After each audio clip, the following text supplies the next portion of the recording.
please subscribe and don't forget to press the bell icon to get notified whenever we upload a new video. We have stock-specific action this morning, so let's straight away get down to our stock list of the day. Good morning, guys. Thank you for joining in. As always, Anuj, I'm going to start with you. What's on your radar today?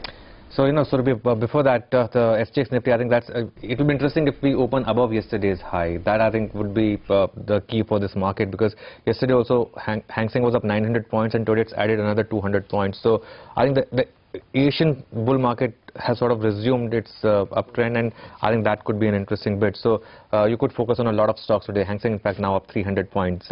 I think the stock of the day for me today could be Mirza International, because there's this report of leather package or footwear sector package. We spoke about this a month back, and it's rallied a bit already. There's Bata as well, but then Bata is in F&O and such a large stock, and it's rallied a lot. So Mirza could be interesting. It was up 8% yesterday though, and it's a stock which is at crossover of 20 and 50-day moving average and strong delivery buying as well. So that for me would be the stock to watch out for in today's trade, at least for first few hours. The other interesting stock that I picked up is Cox and Kings. I first checked if there was any block deal. I couldn't find any, because yesterday there was 8 times jump in delivery volumes of Cox and Kings, and it had a strong bounce from 20 and 200-day moving average. It's corrected about 15% from its peak, so would be interesting to see if there's any follow through in this one.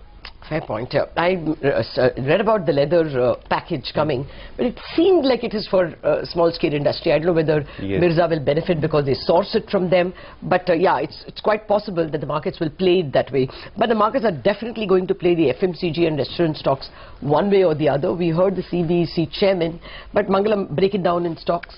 Absolutely. I'll speak about stocks, but it's a consumer story. I'll be very honest. All our FMCG daily provision bills for hair care, body wash and all of that will go lower. The prices of that, and a large part of that can also be attributed to the admonishing that the CBEC gave to the government, to the FMCG companies rather. So Dabur and HUL, ITC, all of them have come out and spoken to the people and the press and said that they have effected price cuts to the tune of 8 to 10%. In Dabur's case, Marico too has cut their prices on the products that matter, the likes of hair gel, hair creams, etc. HUL, they've been at the forefront of GST price cuts and price rationalization, which is why they saw market share come by in the last quarter too, and they remain committed to passing these price benefits to the consumers. ITC too, a large part of their portfolio is cigarettes, but the FMCG bit, they have cut their prices. What does this mean for individual companies?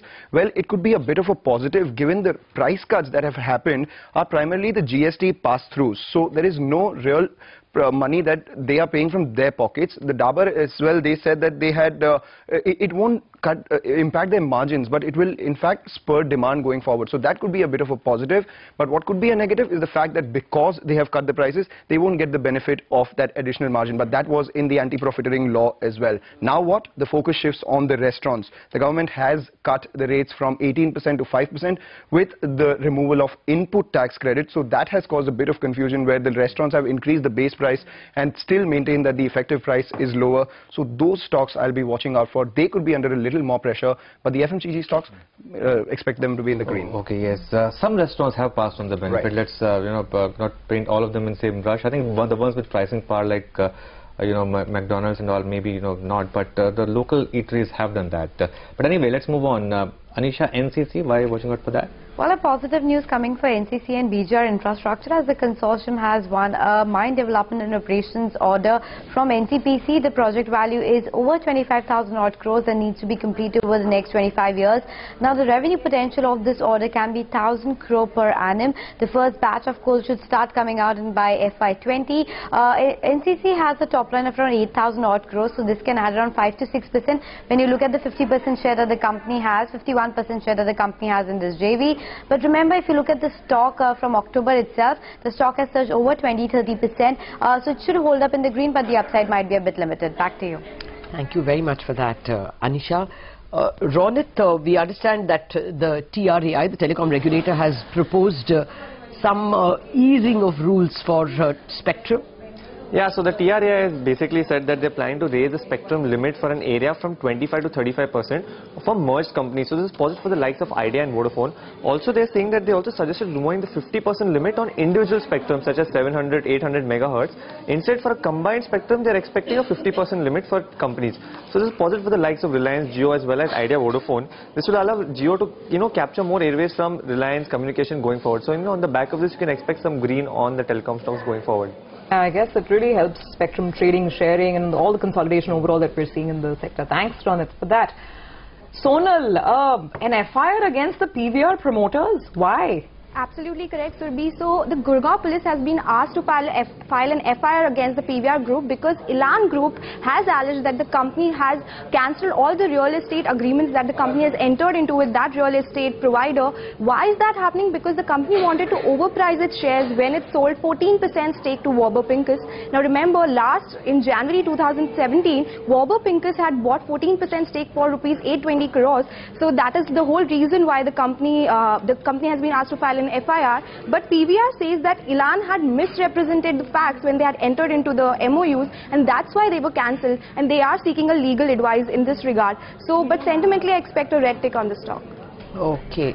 Well, it sounds like a legal wrangle, so either side could be right. Let's see if PVR really indicates any impact of this news.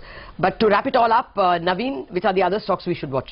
Well, Lata, I'll begin with the leather stocks which you and Anuj already discussed. There are reports which are suggesting that there will be an incentive package for the leather companies. Remember, this is for the smaller companies, so we expect the likes of Mirza, Relaxo, as well as Super House Leather to be in focus. The other being TeamLease. That is one stock that I'll be clearly watching today. Remember, the global asset management company T. Rowe Price, they have bought in 5% in the stock yesterday via a block deal.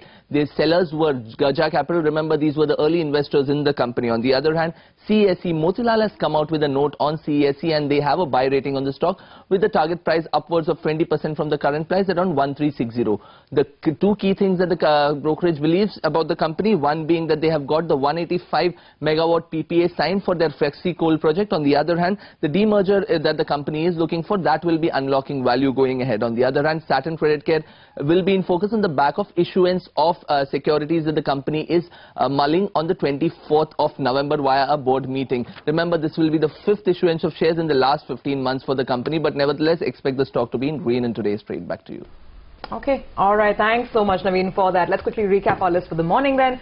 Stocks that could see some green today include Dabur, ITC, HUL, Marico, Specialty Restaurants, Jubilant Foodworks, Westlife Development, Mirza International, Cox & Kings, NCC, BGR Infra, Idea Cellular, Reliance, Relaxo, Superhouse Leather, TeamLease, CESE, and Saturn Credit Care.